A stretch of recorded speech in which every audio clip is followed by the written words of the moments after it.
The Council had always considered humanity an anomaly, an oddity among the vast collection of species that made up the intergalactic union. They were strong, adaptable, and clever, but above all else, they were polite. Almost too polite.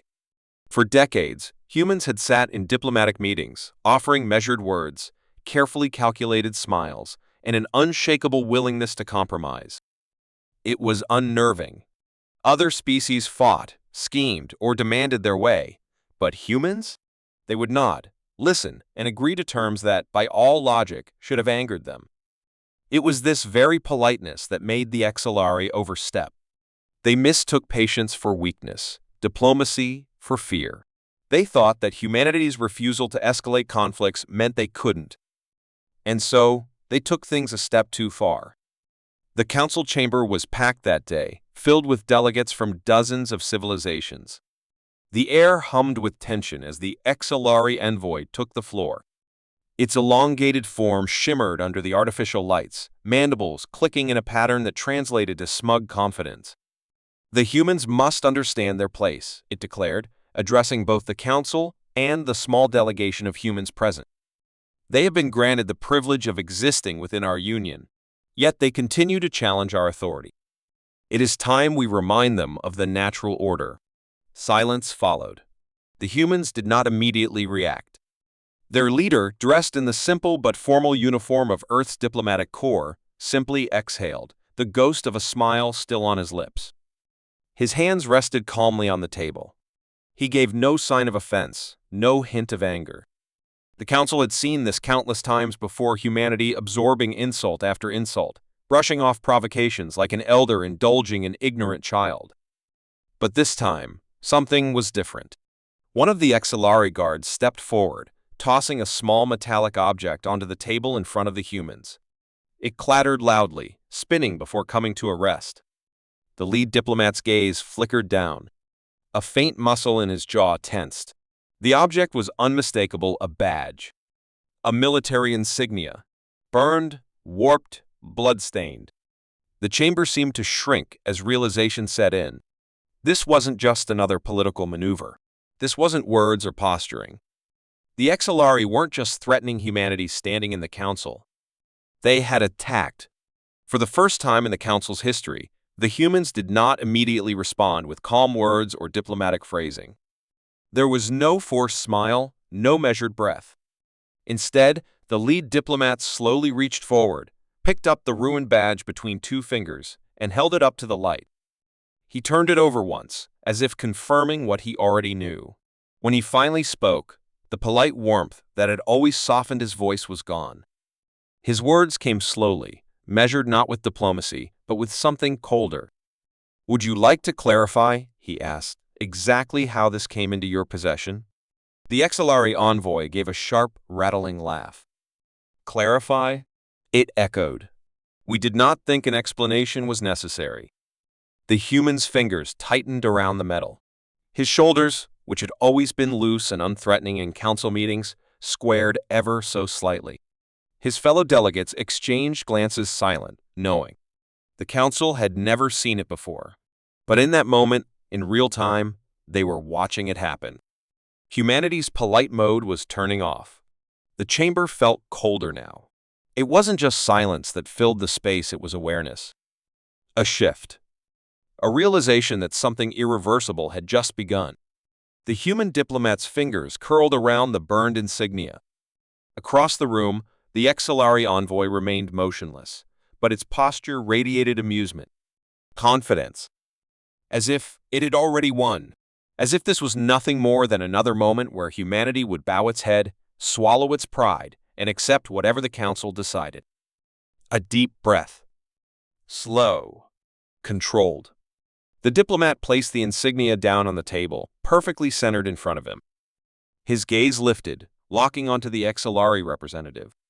There was no anger in his eyes. No fire. Just something quieter. Sharper.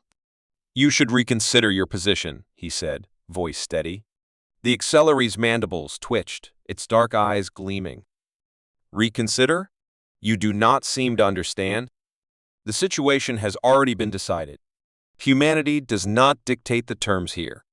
The Council does. And the Council, its gaze swept across the room, landing briefly on the other gathered species, sees the truth. You have mistaken your place for too long.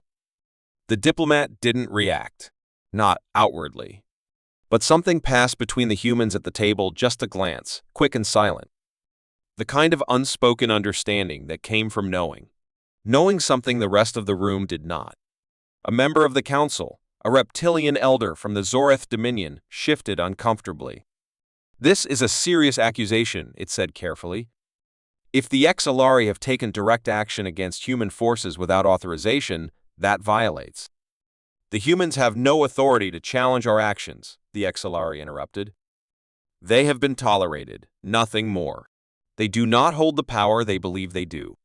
For a moment, the diplomat simply stared at the envoy. Then, ever so slightly, he tilted his head. You think that, do you? The Exalari's mandibles clicked again. We know it. The diplomat exhaled through his nose, nodding slightly. Then he did something that sent a ripple through the chamber. He pushed his chair back. Stood up. Human delegates rarely stood during council meetings. They sat. They listened. They worked within the rules. But now, as the diplomat straightened his shoulders, the entire chamber felt an invisible weight pressing down, like the air itself had thickened. Another human stood. Then another. No words were spoken between them. The Exalari envoy's confidence flickered just for a second. Its compound eyes darted across the human delegation, as if noticing for the first time how still they had become. How quiet. This conversation, the diplomat said, his voice almost too soft, isn't over. Then, without another word, the humans turned and walked out. The chamber doors sealed shut behind them. And for the first time in the Council's long history, the rest of the galaxy realized something terrifying. Humanity had stopped talking. The Council chamber remained eerily quiet long after the humans had left. No one spoke. No one moved. The weight of what had just happened pressed down on every delegate in the room. The Exalari envoy stood motionless, its mandibles twitching in a way that betrayed a flicker of uncertainty. It had expected resistance, of course. Humans always resisted in their own way, with their endless diplomacy, their careful words, their frustrating refusal to escalate. But this was different. Deep in the halls of the human delegation's compound, footsteps echoed against the polished floors. No one spoke as they walked, their movements purposeful. They weren't heading toward their diplomatic offices.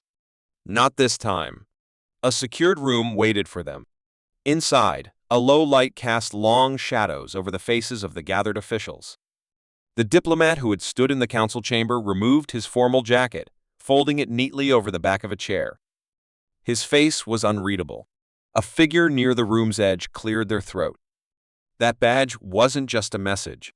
Their voice was measured, but there was an edge to it. It was a challenge. The diplomat nodded. He already knew. The attack was confirmed, another voice added. It wasn't a skirmish. It wasn't an accident. They targeted our people. The air in the room shifted. It was no longer the air of a diplomatic office. It was something heavier, something colder. How many? The question came quietly, but it silenced the entire room. A pause. Then, enough. The word lingered, heavy with meaning. A screen flickered to life on the wall, displaying grainy images, scorched terrain, wreckage, the unmistakable remnants of what had once been a human outpost. The Exalari hadn't just attacked. They had erased it. The diplomat's jaw tightened. For decades, humanity had played by the rules, had bent over backward to show patience, to work within the systems of the galaxy. And in return, this. One of the aides took a slow breath. The Council will try to de-escalate, they said.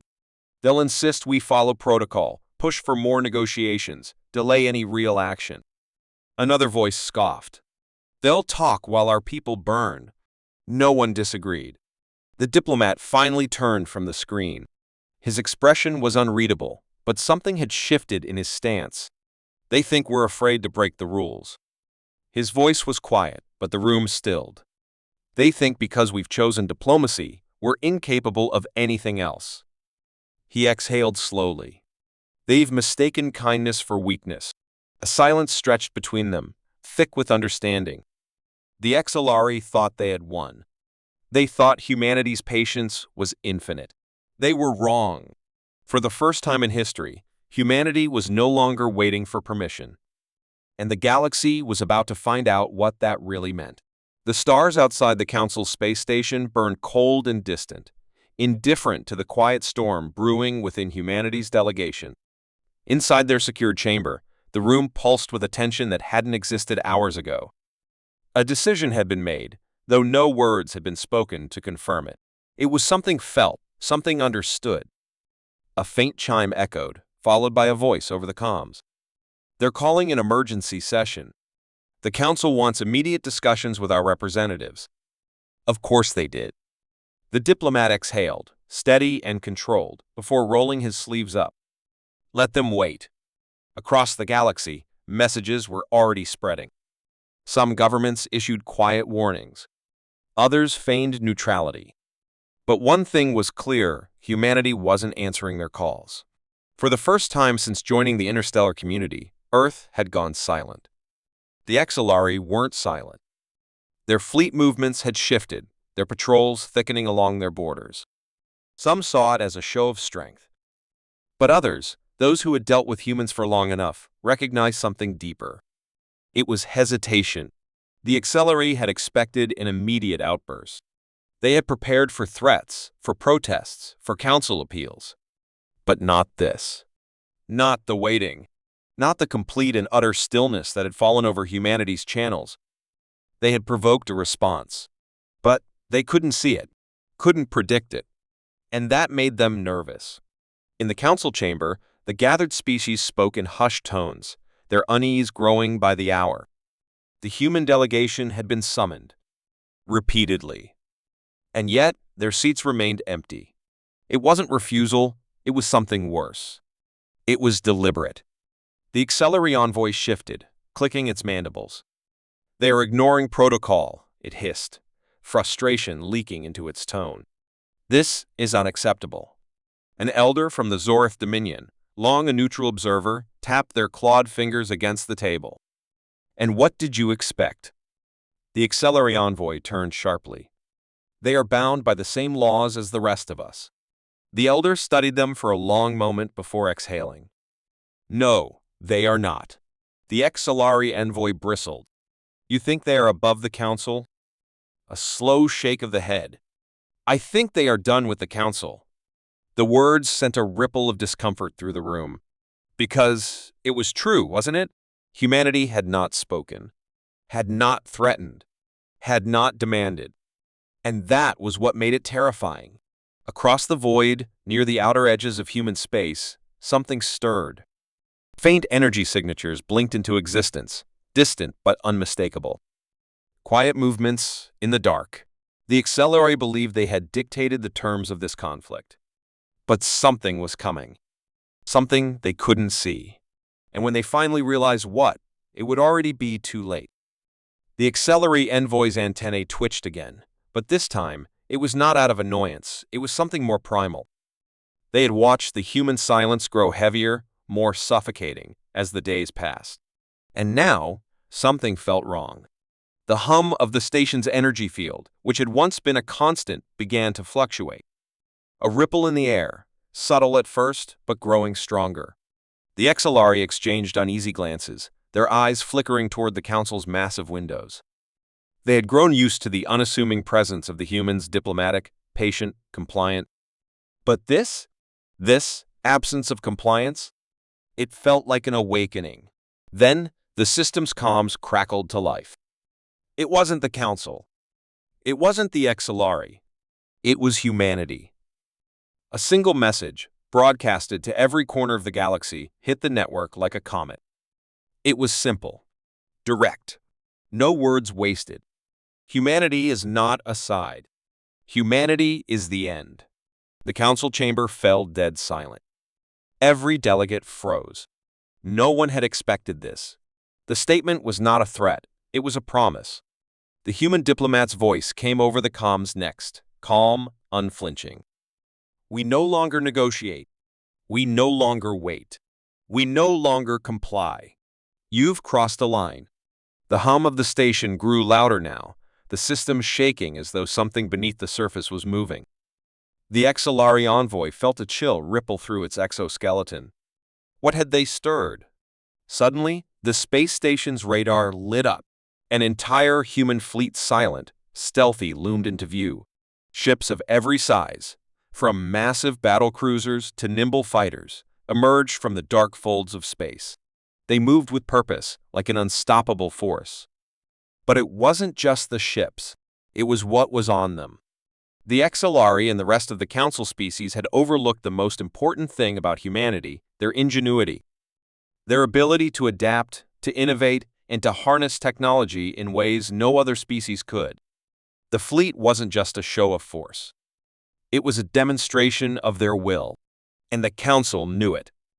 With a cold clarity, the Council realized something they had failed to understand. The humans were no longer trying to fit into their system. Humanity had outgrown it. The galaxy wasn't their battlefield. It was their domain. The fleets, the technology, the resources, they weren't a result of superior strength or numbers. They were the result of something much more terrifying. They were the result of survival. The message continued, booming through every channel, every frequency. Your time is up. We are not what you thought we were. We are what you have made us. And we will not be your pawns. And just like that, the last remnants of the Council's confidence shattered. The auxiliary envoy stood trembling as the vast human fleet loomed just beyond the station. As the Council's delegates scrambled to comprehend what had just happened, the diplomat's words echoed in their minds. The silence of humanity had been the calm before the storm. And now, it was clear they had misjudged the storm itself. The humans had chosen their moment. They had chosen the battlefield. And now, the galaxy would have to reckon with the consequences of underestimating humanity's resolve. The Council was not prepared for what came next, because when humanity decided they were done being quiet, they never stopped making noise.